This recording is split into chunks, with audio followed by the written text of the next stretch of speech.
کوئی گل باقی رہے گا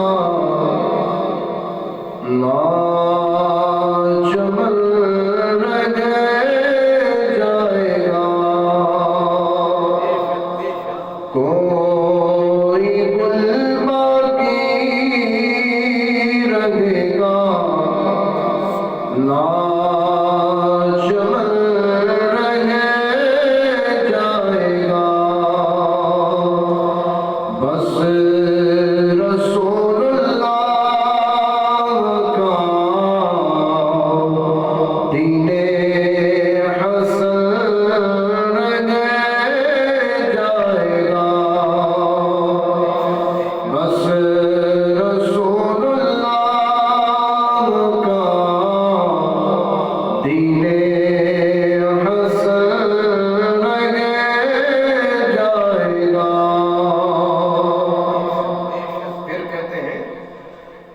سب فنا ہو جائیں گے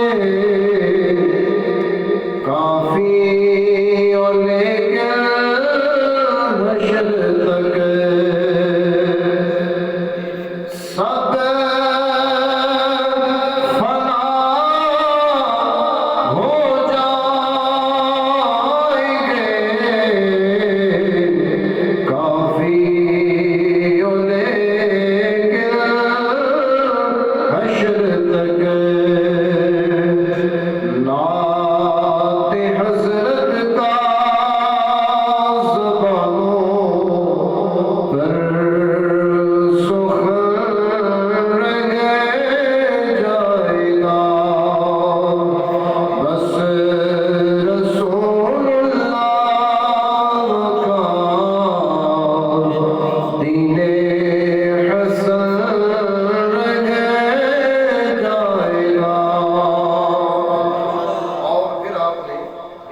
دنیا سے لا تعلقی اور آخرت کی فکر دی ہے، اور بندے کو سوچ کیسے دی ہے، کہتے ہیں اتلسو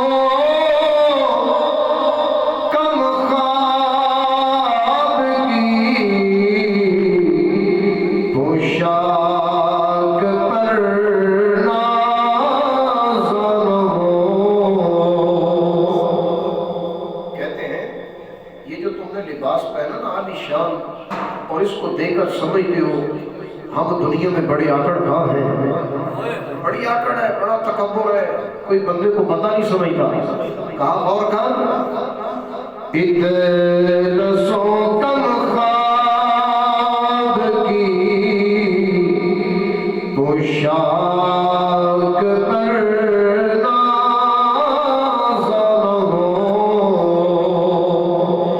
اس تنے پہ جان پر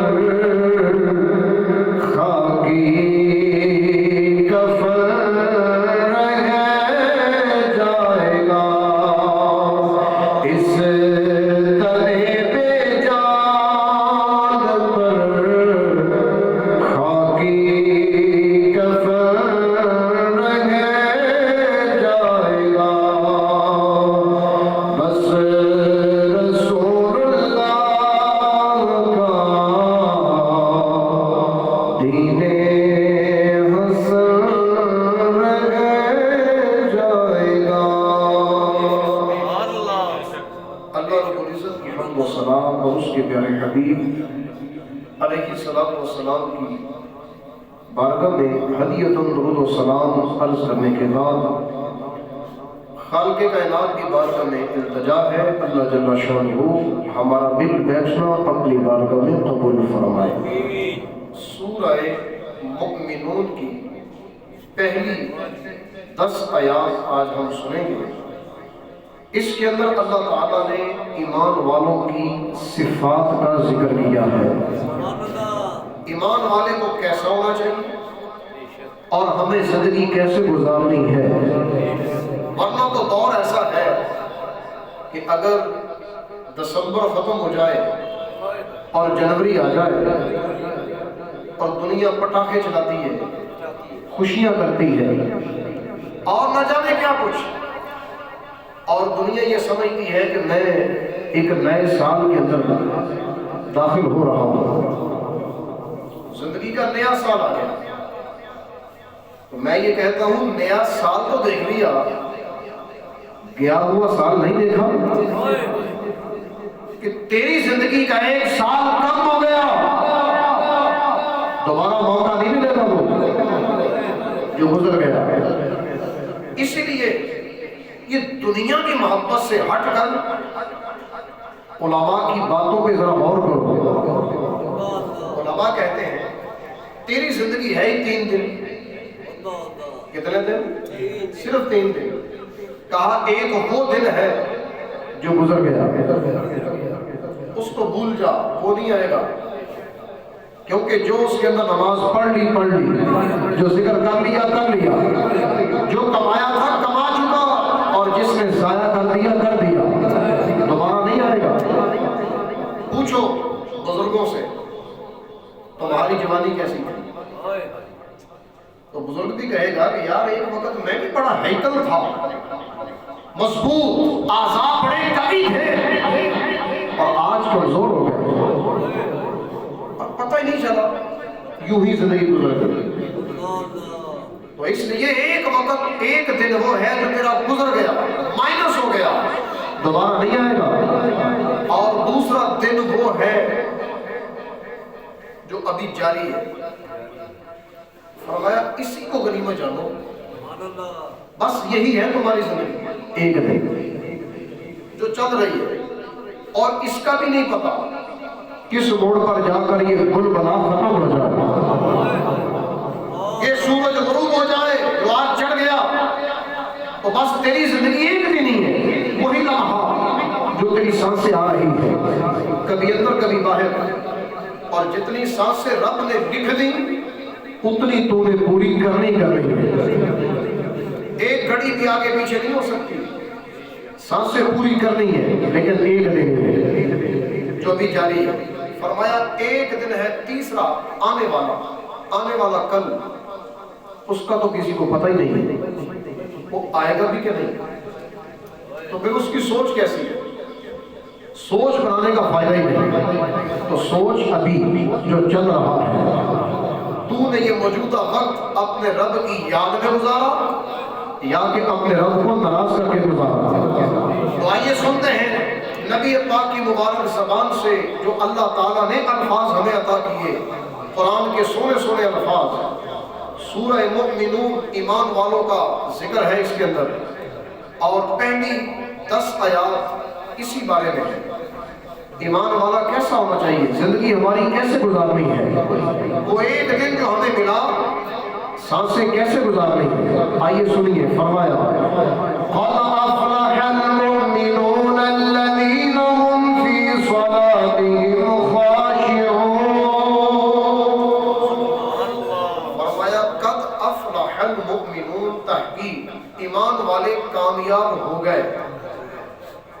یہ زمانے ہوتے ہیں 3، ایک ہوتا ہے گزرا ہوا ماضی، ایک ہوتا ہے حال موجودہ، اور ایک ہوتا ہے آنے والا مستقبل۔ جیسے میں نے کہا دن 3 ہی ہے، گزرا ہوا، ابھی، موجودہ، اور ایک آنے والا، تو زمانے کی 3 ہی ہوتے ہیں۔ جس جگہ پر قرآن پاک کے اندر بات اللہ تعالیٰ نے یقین کے ساتھ کرنی ہوتی ہے کہ یہ بات یقینی ہے، تو یقینی بات کو ماضی کے لفظ کے ساتھ بیان کیا جاتا ہے، تو یہاں پر بھی ماضی کا لفظ ہے، افلاح، کامیاب ہو گئے۔ اللہ نے وعدہ کر دیا کہ کامیابی دنیا میں، آخرت میں اور قبر میں ہے، تو ایک ایمان والے کی کامیابی اسی کی ہے۔ اب اس کامیابی کا ذکر میں کسی اور آیت مقدسہ سے پڑھتا ہوں، سورہ نحل۔ کون سی سورت ہے؟ سورہ نحل، بلند آواز سے بولے کیسی؟ سورہ نحل شہد کی مکھی کے نام کی سورت ہے۔ اس کے اندر اللہ نے ایمان والے کا ذکر کیا ہے، کامیابی کیسی ہے؟ فرمایا من عمل عملا من ذکر او انثى وهو مؤمن فلنحيينه حیاة طیبہ۔ فرمایا جو مرد اور عورت نیک عمل کرے وَهُوَ مُؤْمِنٌ وہ ایمان والا، منافق نہیں، کافر نہیں، کوئی اور نہیں، انبیاء کا اولیاء کا گستاخ نہیں،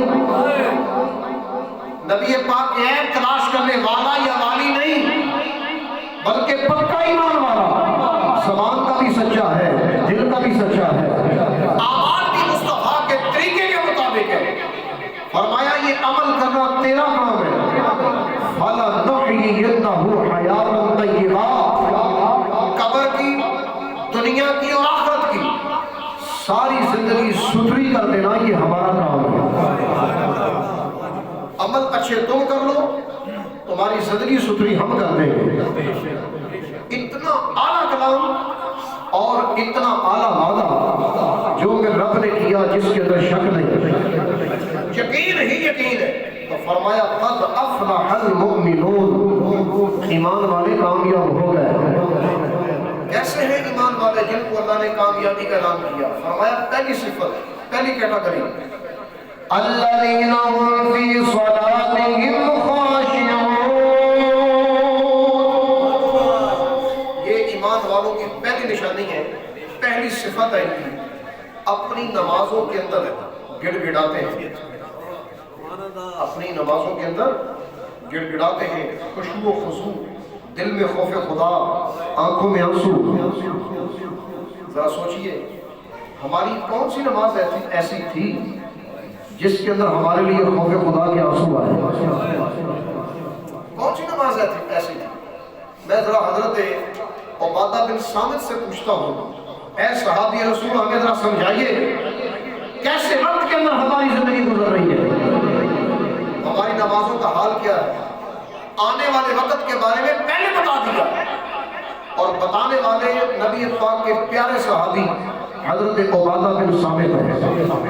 الفاظ رات توجہ سے، قال عبادہ بن صامت، حضرت عبادہ بن صامت کہتے ہیں ان شئت لأحدثک عن اول علم یرفع من الناس، کہا اگر تم جاننا چاہتے ہو نا تو میں تمہیں بتا سکتا ہوں دنیا سے سب سے پہلا علم جو اللہ کی بارگاہ میں اٹھا لیا جائے گا وہ کون سا ہے؟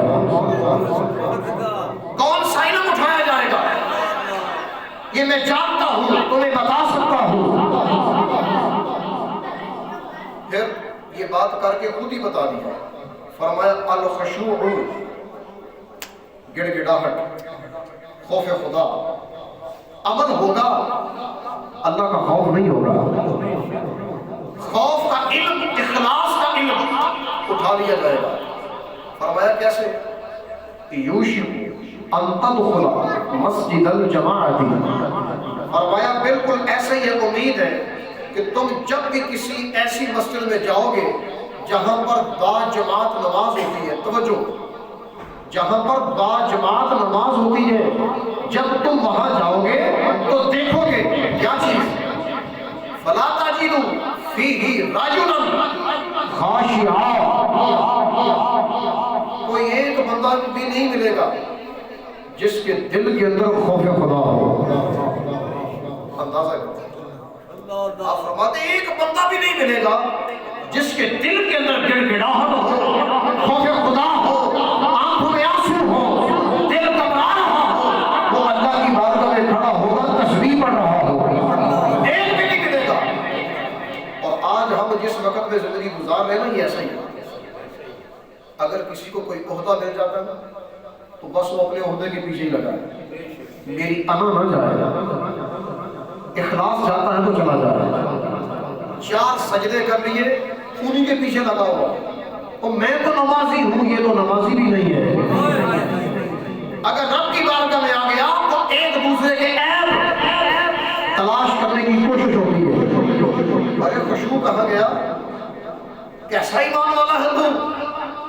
تیری تو صفت ہی ختم ہو گئی، زندگی تیری رہ گئی صرف انا کے لیے، دوسروں کے عیب دیکھنے کے لیے۔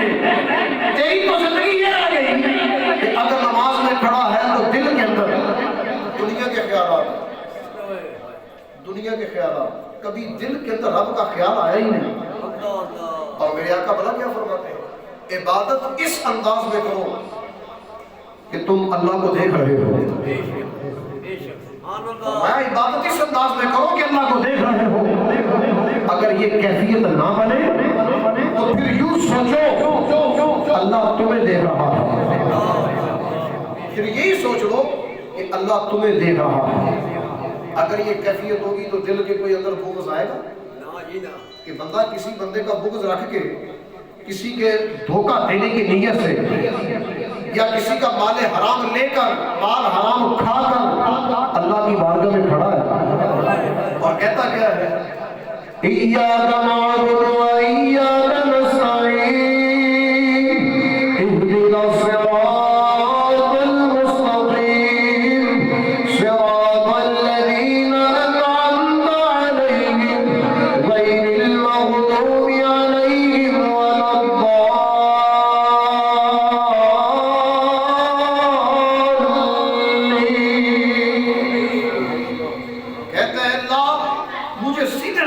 چلنے کی استقامت دے.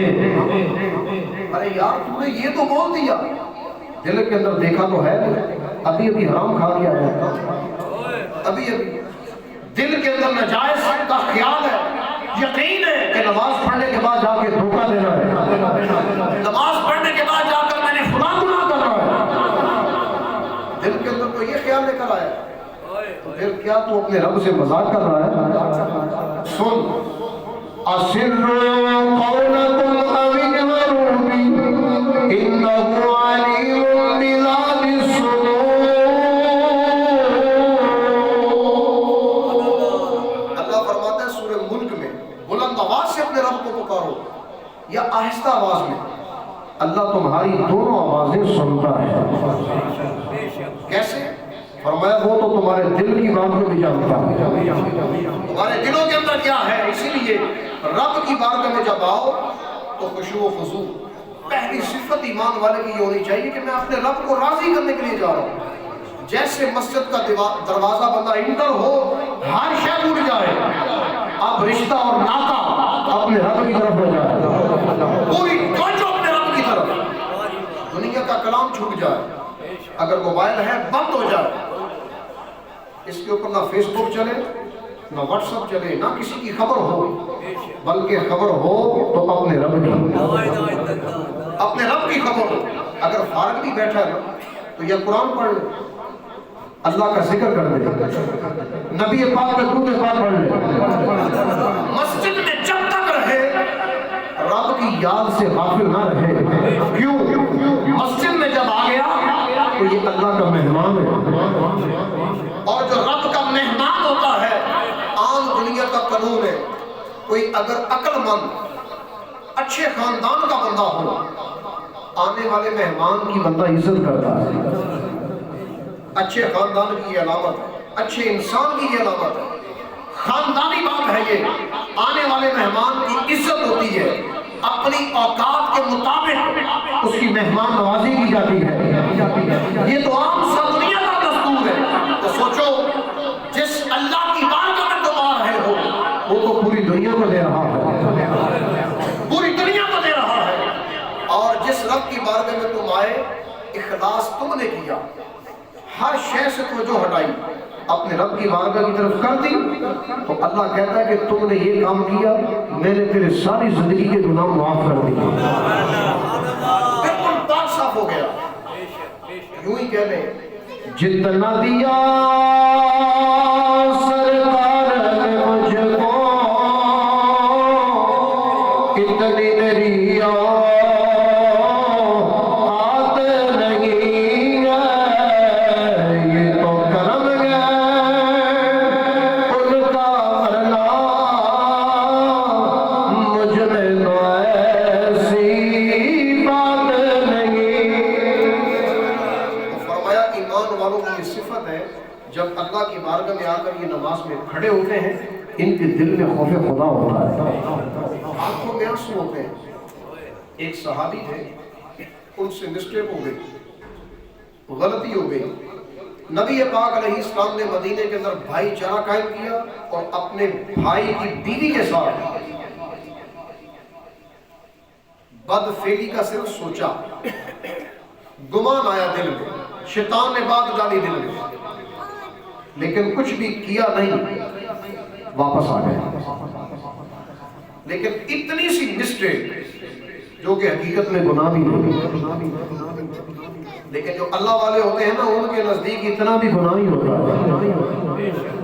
اور یہ بھی صحابی ہیں لاجواب قسم کے، نبی پاک اس وقت جہاد پر تھے اور حضور جب واپس آئے اور یہ اس بستی سے نکل کر پہاڑوں میں چلے گئے اور وہاں جا کر اللہ کی بارگاہ میں گڑ گڑانے لگے، یا اللہ مجھے معاف کر دے، میں بھول گیا، شیطان نے بلا دیا۔ اور ادھر جب سرکار تشریف لائے تو سرکار نے فرمایا حضرت علی کو، سلیمان فارسی کو، فرمایا جاؤ اس کو لے کر آؤ۔ اور لانے سے پہلے جب حضرت وہ صحابی رسول ابھی نبی پاک کا حکم نہیں آیا تھا کہ اس سے پہلے صدیق اکبر کے پاس گئے اور جا کر کہتے ہیں کہ جناب علی میں نے یہ مجھ سے ہو گیا ہے، کوئی معافی؟ فرمایا نہ، حضور کے ہوتے ہوئے میں فیصلہ نہیں کر سکتا۔ فاروق اعظم کے پاس گئے، کہا کہ میں بھی فیصلہ نہیں کر سکتا، جب صدیق کے فیصلہ نہیں کیا تو میں بھی نہیں کر سکتا۔ اب یہی فکر لے کر جب نبی پاک کے کہنے پر حضور کی بارگاہ میں گئے تو ظاہر بات ہے تھوڑی سی مسٹیک تھی، لیکن حقیقت میں گناہ بھی نہیں تھا، کیونکہ کیا ہی نہیں تو ہوگا کیسے؟ فکر تھی کہ بخشا کیسے جاؤں گا، اتنا سب یہ عمل میرا کیسے معاف ہوگا۔ نبی پاک کی بارگاہ میں گئے، مغرب کا ٹائم تھا۔ کون سا ٹائم تھا؟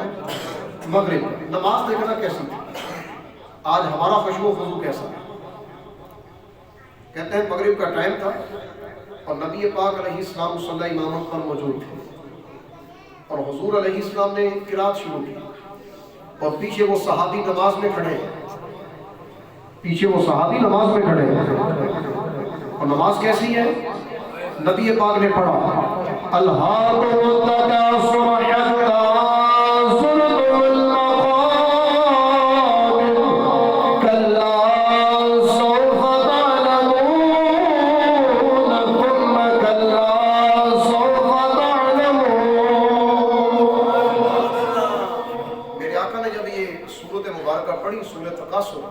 اور اس کا مطلب یہ ہے وہ دنیا کی طلبی نے، دنیا کی طلب نے تمہیں ہلاکت میں ڈال دیا، حتیٰ زرتم المقابر، یہاں تک کہ تم نے قبروں کا منہ دیکھا۔ جب یہ الفاظ میرے آقا کی مبارک زبان سے ادا ہوئے، امام نے یہ الفاظ پڑھ دیے، ادھر مقتدی کی جان نکل گئی۔ ادھر وہ صحابی جو معافی لینے آئے تھے ان کی جان نکل گئی، جان بھی نکلی ہے تو در مصطفیٰ۔ اور انداز کیا ہے؟ نبی پاک کا ایک جملہ سن اور جملہ بھی کیا ہے؟ اللہ کا کلام ہے۔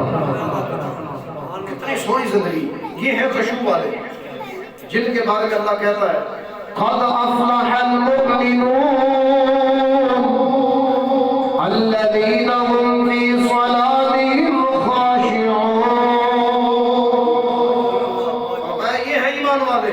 جن کے لیے کامیابی ہے، کیوں؟ اپنی نمازوں کے اندر خشوع و خضوع، دل میں خوف خدا، عاجزی، ان کے ساری یہ ان کی عادتیں بن چکی ہوتی ہیں۔ پھر فرمایا دوسری صفت والذین هم عن اللغو معرضون، ایمان والے کی صفت ہے بیہودہ کلام نہیں کرتا۔ اللہ فرماتا ہے بیہودہ، لغو، فضول کام، فضول عمل یہ نہ زبان پہ لاتا ہے نہ بدن پہ لاتا ہے۔ معرضون، منہ پھیر لیتا ہے، فضول کلام کی طرف نہیں جاتا۔ اور 15ویں صدی میں زندگی گزارنے والوں سوچو تمہارے جیب کے اندر فضول کلام موجود ہے اور ہم خود اپنے بدن سے لگے ہوئے ہیں۔ کسی کی بیٹی ہے وہ بھی لگی ہے، کسی کا بیٹا ہے وہ بھی لگا ہے فضولیات کے پیچھے، ایسے ایسے بیہودہ کلام، ایسے ایسے بیہودہ عمل، خود بندہ حیران ہو جاتا ہے یہ مسلمان ہے۔ اور اللہ کیا کہتا ہے؟ بیہودہ کلام سے بچنے والا